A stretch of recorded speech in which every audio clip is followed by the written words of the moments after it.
your closet late at night, and that little creaking sound, and you think you see a shadow in the corner. Yeah, that's me. Ladies and gentlemen, welcome to WrestleHorror. Greetings, listeners, and welcome to WrestleHorror Podcast, episode 003. Meathook Jim here, along with Donnie, Shank Dorsey Hoover, and John Orlando. And we've got a surprise for you on this show. It's our first pro wrestler. She's muy caliente, Thunder Rosa. Unfortunately, during the interview, I forgot to hit record. So we're going to pick up this interview already in progress. Or any other stuff, like my friends, and I'm training MMA right now, and my friends make fun of me because they start talking about like promos and stuff from the 80s, and I'm just like with like a clueless face, like, I mean, what are you talking about? I mean, I know more now, but I was never like in my to-do list. I'm gonna be a wrestler when I grow up. I wanted to be a teacher, then I wanted to be a nurse, then I don't remember what I wanted to be. But after being a counselor for kids that have severe emotional problems, I was like, I don't think I want to be doing this. And I was really depressed. And indie wrestling in the area of Oakland, California really changed my life. It was an outlet for me to like let all the like aggressiveness I was receiving into, just channel it in a more positive way. And my husband got me really into it. He's the one who like kind of schooled me a little bit on women's wrestling. When I first got in with him, I was watching TNA in the knockout division. So I really enjoy watching that. And then I was watching WWE, but I was completely different. So yeah, like I didn't really want to be a wrestler until I did the tryout for All Pro Wrestling in Hayward, California, pay $50. And if you like got into like the first, second place, you get your money back and the school paid for it. I didn't get it because I guess I wasn't young enough, and I placed fifth place, and I was like, okay, this is it. I think I'm gonna start training. I think I'm an athlete and I can do this. At that moment, I kind of like believed my husband that I was also athletic enough, and I haven't stopped ever since then. So that's how I kind of got started. But before I went to the school, I wanted to learn more about the business, so I volunteered with my husband a lot of my weekends off because I work full time, and then all our weekends we were just like putting rings up, cleaning, just learning the business from the ground up. And then opportunities came that they allowed me to be ballet for people. So I started learning that, spots and stuff like that. So by the time I was starting in school, I kind of knew more like how to put a ring up, like, the ins and outs of like wrestling etiquette. If there's any now, I don't know, all that kind of stuff. So that was very important to me. But again, like it wasn't easy for me because I was older. So I had to take classes on how to do like rolls and acrobatics and all that stuff because I never did sports when I was younger. So yeah, that's how I got started. Very cool. Jim, do you want to go? I cut you off there. I apologize. No, yeah, that's fine. I was just going to say, I've watched several of your matches, Thunder Rosa, and I've seen a little bit of Lucha Underground as well as some of the matches that are out there on YouTube. And you look like you just have so much fun when you're out there wrestling. I do, but it also depends on, like, for me, when I worked in Lucha Underground, it was really hard because it was another style of wrestling that I was not used to it, and I was really, really new. So I was really afraid, it's like typical, like you are really green, you're scared, you don't want to mess up, you want to make sure that, you do everything right, but a perfect world, yeah, that would be perfect, but it didn't happen. And then it was a new character. So I like the first season, I had 5 matches that weren't the best, and I'm really don't like to watch them because they're terrible. But later on, like when I was doing more of the, the sidekick and developing the character, I really had a lot of fun. And then when I was able to do matches and I was able to do stuff, I had fun. Like I was like, yeah, I dig it. Like I want to be in the ring. I really enjoy it because like at that point, it was like my 3rd, 4 years in the business, and I feel comfortable in my own skin and I feel comfortable with the character.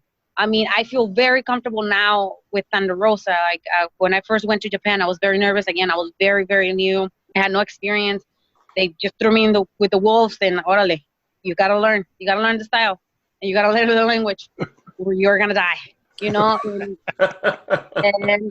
it was the same thing. So that this now my 3rd tour to Japan with Tokyo Joshi Pro Wrestling. I came in owning the place. Like, it was like a completely different person. Helping the young girls, like allowing them to like do whatever they wanted, to like tell a really good story, and just like really like trying to entertain the fans, because the fans that I wrestle in front of Stardom were different than the ones here at Tokyo Joshi, and I was able to like be me. And now this is gonna be my fifth. Is it fifth? 2014. Yes, 5 years. It is 5 years now. I am comfortable with what I'm doing, and if people don't like it and they're not comfortable and they get offended, sorry, but I'm not sorry. Well, if I could ask a question about Lucha Underground and the character of Cobra Moon, who came up with that character? Was that all you? That was just all you?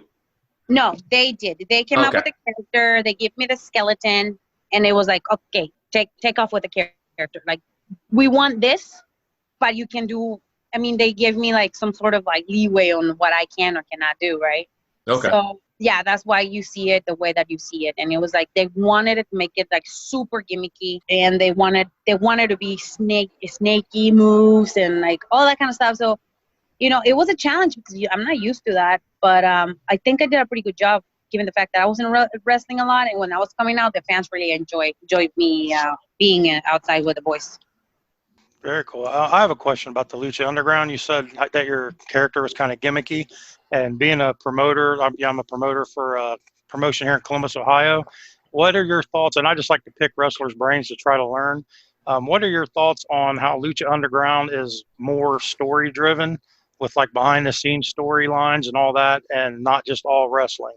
I know that you're not a big fan of like the big-time wrestling per se. So I was just curious to see what your thoughts were on how Lucha Underground is more story-driven as compared to other promotions out there. I really enjoy it because we were able to develop the characters into a more in different layers. It wasn't just like the Queen of the Snakes and then she just come with something on her head and then she's like, here it is, nothing. It was like, it was more when there was more money to like make more vignettes. That was really cool when we get to do that, and then you had like all the stuff and the story and like how elaborate and crazy they were. I really enjoy that, and I think like we're missing that in wrestling because they get a storyline with somebody and they don't go really into depth and then they switch. So like they don't. I mean, if you think about it, in the 80s and 90s, the storylines were long. They were taking those for a long, long time, and people were really investing in them. And I think, this is a new era, but I think people still interested in stories. Right, I agree. Deeper than like, oh, Bailey and Sasha are friends. Oh, now they're tag teams. Oh, you know what? She got mad. Let's take the tag team titles and let's scratch all the stories. Like, they're not allowing them to develop their acting skills, their promo skills, their storytelling skill. Nothing. It's like nothing. Do you think that part of that is because a lot of things are now scripted word for word or action for action in the back? I mean, it all depends. Like I said, it all depends on the promotion that you work. Sure. So, some of them like you to say stuff word for word and shit like that. I'm sorry, I curse. My bad. I got carried away a little bit, but it's everybody has their like different taste for what they want to do. So, I mean, it works. I mean, it has worked for WWE still, and it works for RH. They have their own storylines. In Japan, they still do super kayfabe stuff. When now working in WoW, same thing. We keep kayfabe a lot, So, I mean, it all depends on the promotion. Who might you say has been the toughest opponent you've had so far in your career? As far as attitude that they don't want to work, or like, maybe real guys. I'm kidding. The toughest opponent. Oh my God, let's see. Maybe one that challenged you in your portrayal of your character, or athletically, or something along those lines. I will say my first match in Lucha Underground with Bengala, because it was like I had to learn a lot of the moves on the spot. Okay, cool. A lot of the moves that you guys saw, that was like my second. Probably I practiced them like 2-3 times, and that was it. Wow. So it was like, I'm telling you guys, when I go in my life, it's all like trial by fire. That's what I mean. This trial by fire. You either succeed or you either fail terribly. So you better be in the middle. Sound advice, actually, and lots of things in life, by the way. Well, can we talk real quick about the tag team that you formed with Holly Dead, Twisted Sisters? One of the things I was curious about, Thunder Rosa, did you form the team with Holly Dead, or was that something that a promoter put together? No, with my husband put it together. Oh, okay. Yeah, we were traveling a lot, and we were like wrestling each other a lot. And he was like, "You guys should just tag. Like, this is a waste of time. Like, I'm so tired of seeing you guys wrestle." And I was like, "Yeah, I think it's a good idea." And then we contacted a couple of friends up in Northern California in Oroville, PCW, and they're like, "Yeah, we put you with a couple of the guys." And then we had our first match there, and then it just took off, you know. Mm-hmm. Do you like being a tag team wrestler, or would you prefer to be a singles wrestler, or it doesn't matter to you? I mean, I like it because you do half of the work, so that's fun. And then with Holiday, it's like she's like my wife now. Like, we know each other so well. It's like it's so much fun to tag with her now, because like I said, we just want to have fun and want to have a good time and put good matches, and yeah, so it's great. I really do enjoy it when it happens, when we both like our schedules work. We like to tag together, and I mean, I also like singles, but when you can like travel with your best friend, like that's pretty cool. Yeah.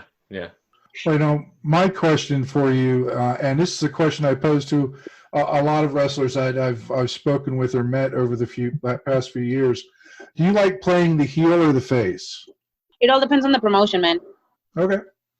It all depends on the promotion, because, I mean, regardless if I play heel or face, people have a really hard time not liking me as a heel. I don't understand why, and I'm like one of the most annoying heels you can imagine. And I'm coming up with new things, especially if I have a feud with somebody. I'm like vicious, and I call them names, and I don't hold back. There's one I really enjoy working as heel right now, and freelance underground in Chicago, because they let me do whatever I want. And like I've been feuding with Lainey Luck, and we had a pretty brutal match like a month ago. Yeah, I brought a trash bag with a bunch of trash, and I was calling her trash, and like I draw a dick on her face, and yeah, it's just like the build up to the promo saying that she can't cut promos. She can't cut promos. Let's be honest. It's just like, it was great. Like, she like put the trash bag in my head and suplexed me, and then I finished her almost. I actually broke a sink with my head in that match, and my head still hurts. Ow. Yeah, we went all out, like, and people were super into it. And but here in Texas, like, they have me as babyface. They really dig Thunder Rosa, especially because I'm come out with Delina, and they love that. So I dance with the fans and everything. But I mean, wrestling is good to me. I can't complain. I mean, I can complain about politics and other stuff, but wrestling has been so good to me. I've been able to travel the world, make friends, take advantage of opportunities that otherwise I don't think that would have come for me. So heel face, I do the work, man. I do the work. There you go. I got you. That's what it's all about. Is there one particular place that you would like to go to wrestle that you haven't been to yet? I want to go to Australia. Why is that? I just want to go to Australia. I want to see some kangaroos and like some koalas. Honestly, I like to travel. Like when I go on tours, if I can stay a little longer, I do, because I like to like see the culture and like immerse in the culture. Like when I was in Japan, that's why I really enjoyed it, because I was able to immerse in the culture and like travel and like learn about everything with them in different aspects. The same when I went to London, I stayed there for a month, so I would learn so much. And it's like I really want to go to Australia. I know that Australia is beautiful, and my husband always talks about it, so I was like, I want to go there. There's another place like China right now. It's kind of like the wrestling scene is like growing up with OWE, so I would like to do that. The guys are super like talented and acrobatic. One of my peers is over there from New York, and he's always putting stuff. So I was like, I like to visit. I mean, that's the cool part of being an indie wrestler sometimes, is that if you get opportunities like that, it's like, it's golden. I love it. What advice would you give to any new wrestler starting their career out? First of all, get a good job, because you're not going to get paid the money that you want when you start. You're probably going to get paid a handshake and a hot dog, if so. So get a good job with insurance. Like, until you start making double as much money than you make on your regular job, then you can quit. That's sound advice. That's sound advice again. Yep. That's one. Because I've seen a lot of guys that they're like, yeah, I'm gonna be a wrestler full time, and I'm like, how much you're getting paid? $50 per booking. I was like, how are you gonna pay your bills? Mm-hmm. Like, let's be real. Are you selling merch? No, I'm selling merch. That's another thing. A lot of people think that it's just about the wrestling. No, we are a brand. Yep. You've got to take care of your brand at all times, all the time. You know? Yep. Social media, 100%. absolutely important. You're a wrestler, create your wrestling page or your personal page, and you want to have fun, go ahead. You know, we are always, that's one thing, I'm super blessed. My husband is like always on the numbers and like looking at to see like, you know, who's in on social media, how to engage the fans. You got to engage your fans, because one thing is important. People are not going to book you if you don't put people on the seats. They're not. Yeah, Unless you wrestle for free. You know, I will book you anytime, baby. I got There are plenty of hot dogs to hand out. Absolutely. No, but I'm serious. Like, that's one thing I tell bookers, because like sometimes I don't feel like maybe now I kind of like been a little busy, but I told people here locally, I was like, book me. I will bring you at least 30 people that will pay for tickets, you know, and people will come and buy my merch, you know. So it's like, because I take the time to promote where I'm gonna go, because this is my job. This is my full-time job. If you want to do this full-time job, you got to think about this thing full-time, all the time. Absolutely. So you more or less take your brand and your character and treat it like a business, and it's its own entity. Absolutely. Yep. And for us women wrestlers, there's other avenues to make money. And I've taken those, you know, like costume matches and stuff. That's not disgraceful or anything. Is, you know, I'm feeding my family with that, and I've been able to travel, and you know, I pay for my car with that. You know, I pay my car with wrestling. Yep. You know, because I care for it. I care for my looks. I care for my gear. I care for my appearance before I come out on the ring. I care for my body. My body is important. This is our money maker. You know. Yeah. I stay in shape because regardless if WWE, AEW, ROH are interested in signing me, the most important part is like, I am my own brand, and I want my brand to look good, and I care about myself. So that's one thing I've been really on it since before I started wrestling, was to get in shape. And it's not the easiest thing, but once you get it, like, it's an investment, and I'm investing in my future, and you know, as a human being, because I want to look good when I'm older, and I want to look good now that I'm a wrestler, in case if any opportunity comes, acting, dancing, I don't know, TV, you name it. You know, it's not only about that wrestling business. I mean, look at John Cena, look at The Rock, look at Steve Austin. All of them are doing stuff that are not related to wrestling anymore. So you have to have that mentality that wrestling is a platform that can open doors for so many other things. Absolutely. Well, let me ask you this, Thunder Rosa. Your look, your ring gear, and your half of a sugar skull makeup, was that something you came up with when you created the character, or did it come later? No, it came later. Actually, I was not a fan of being called a luchadora because I was an American trained wrestler, and I'm an immigrant, and at that point in my life, I was trying to assimilate to this culture. So I was trying to push my origins and my culture as way as possible because I wanted to get signed, you know. I was even actually thinking about dyeing my hair and doing stuff like that. But then promoter came and talked to me, and he was like, well, you know, we have a big Latino market, and we don't have really a lot of Latino wrestlers. I think it would be a good idea if we paint your face like a sugar skull because it's very popular. And I was like, oh, yeah, that sounds cool. So I only started doing it in that promotion. It was in Merced, California. And then when I went to Japan, no matter what I did, I wasn't like getting over it with the fans. And then I got a concussion. And then as a symbol of rebirth from this horrible concussion that got me off for like half of my trip in Japan, my first tour, my husband suggested that I should paint my face again. And that probably will kind of like, the fans will be like, oh, this is kind of weird, but it's kind of cool. So I started painting my face from there. And then I painted my face the last month that I stayed in Japan. Then I came back to the States and I started just painting half of my face. And that's how I ended up with half of face paint. And when you don't see me with face paint is because either I got there too late or it's too hot. So that concussion, would that be the worst injury that you've had in your wrestling career? That and I had some shoulder injuries, and I injured I actually this year, like at the beginning of your year, I was like really injured. Like I had different injuries. I don't know what it was. My back was hurting a lot. It was like extreme pain that I couldn't go to sleep. I didn't know what it was. I got a really good chiropractor that now is he sponsors me. So I'm blessed that I have a chiropractor that sponsors me and really great take care of me. And then I'm doing cryotherapy. I'm doing a lot of stuff that are preventative, or especially for like athletic injuries, because some of them are kind of like you're kind of like out of place, or your muscles or stuff like that. So I'm doing a lot of stuff like that. And again, I take care of my body. I don't drink, I don't smoke, I don't use drugs.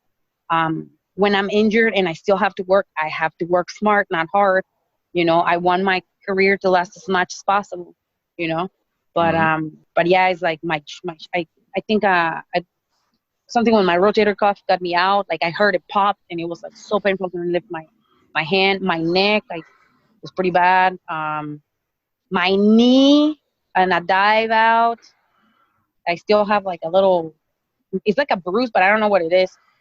I mean, it got better, but I never really checked it. It's like all kinds of stuff, man. Like the moment that you can't do regular stuff in your life because of wrestling, and that's when it sucks.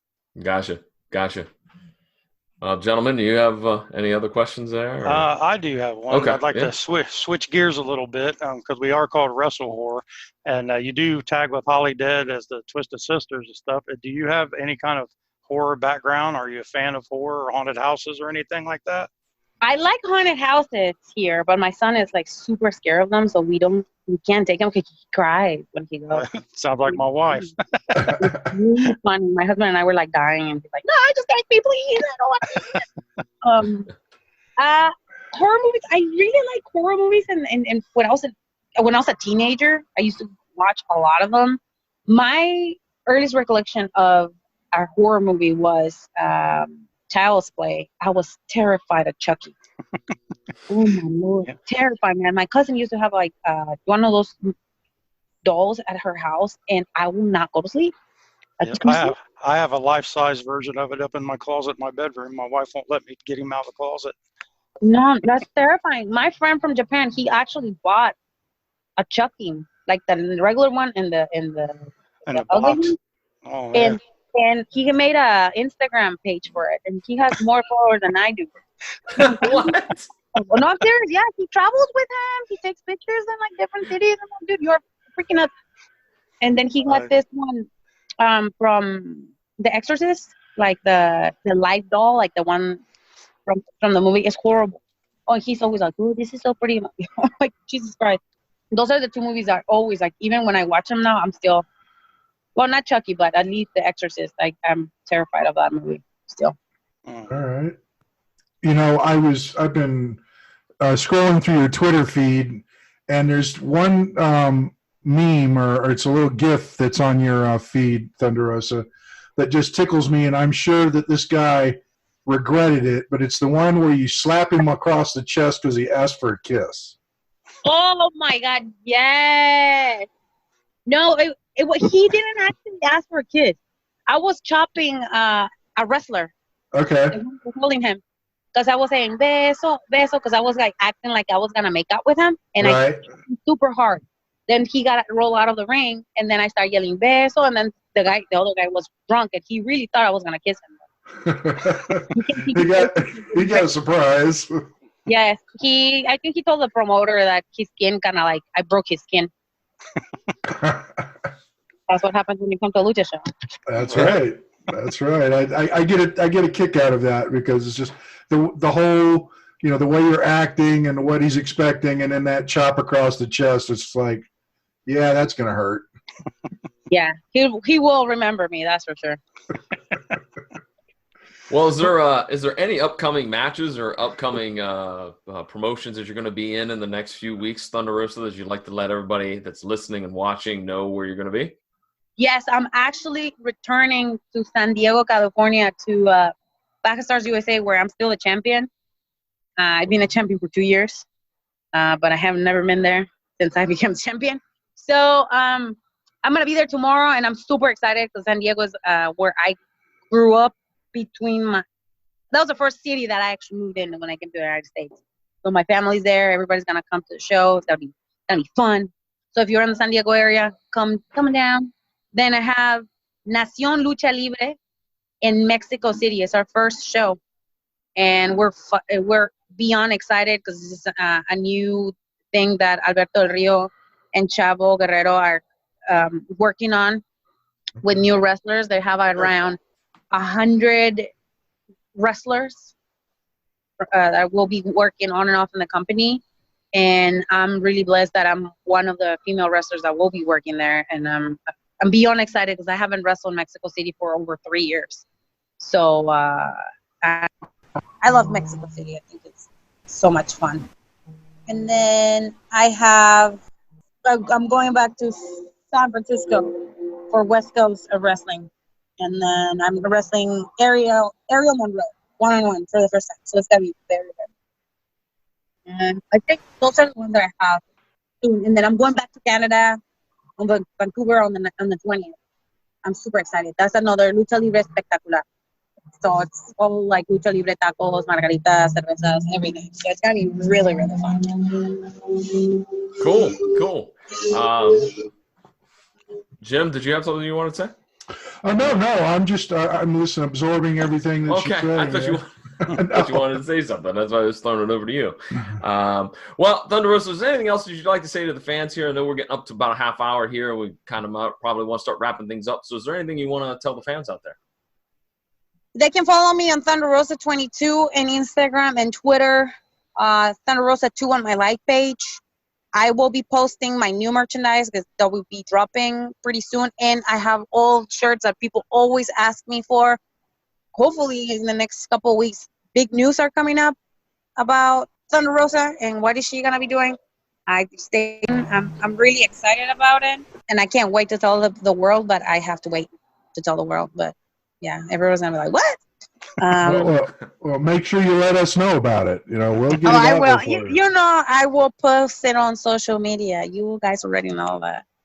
And we're trying to create more avenues for people to be more connected to Thunder Rosa in a different way. I'm thinking about maybe making a Patreon page to like be more intimate with the fans. And also a website so people can actually access to my new merchandise because I'm working on getting really cool new stuff that are not like nobody actually has on the market, like regular wrestlers, unless they're like have their websites and stuff. So that's what I pride of a lot is having good merchandise all the time. Okay. So some things are in the works, most definitely. Yeah, I mean, I would like to say yes, I'm gonna get signed for NXT or like big contracts. That's not on the horizon right now. There's some other stuff on the horizon, and I'm happy with that. And I'm happy with what wrestling has brought to me, and how grateful all the fans are, and the love that I receive all the time. Like, it's so special because again, I'm not in a big company, and I'm a free agent right now, and they continue to show me so much respect and so much attention. So for those who haven't, hopefully now that are gonna listen to this podcast and they're not fans, just look me up on YouTube. You'll fall in love with me. Believe me that.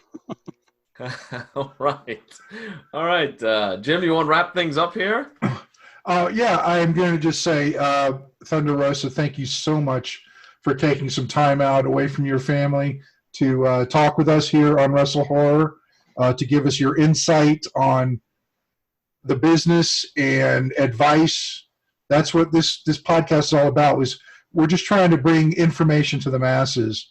And thanks for being our first pro wrestler guest on WrestleHorror. Well, thank you. I mean, we didn't talk about a lot of horror movies, but that's okay. We can do it again. Oh, yeah. All right. I was like, oh my God, they're gonna ask me all these horror movies, and I have like not watched them. I only watch like documentaries lately. We let you off the hook this time. That's okay. I don't watch that many horror movies either. I'm the wrestling side of things here. So Okay, good. So again, thank you so much, and good luck in the future. And again, congratulations on becoming an American citizen. Thank you, and God bless America. Yay! Yay! Thank you so much, and I hope to talk to you again soon. Okay, take care. Okay. bye-bye. Bye.